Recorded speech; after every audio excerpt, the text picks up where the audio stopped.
อากาศโคตรดีมากเลยครับพ่อแม่พี่น้องตอนนี้ผมอยู่บ้านโคกกล่องตำบลหนองบัวบานอำเภอกาญจนบุรีจังหวัดสุรินทร์ในอีกอาทิตย์หนึ่งถ้าเกี่ยวข้าวนี้แล้วต้องไปอำเภอสนมต่ออยู่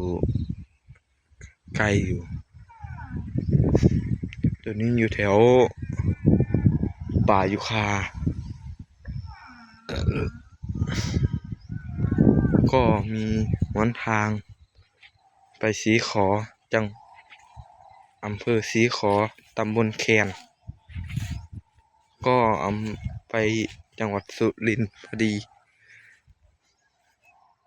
ตื่นเช้ามาต้องทำรถเกี่ยวต้องเช็ครถเกี่ยวทุกวัน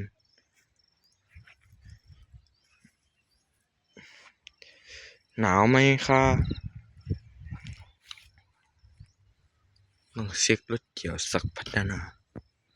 เครื่องมันดีอยู่แต่แนวมันหลวมหมดสวัสดีครับ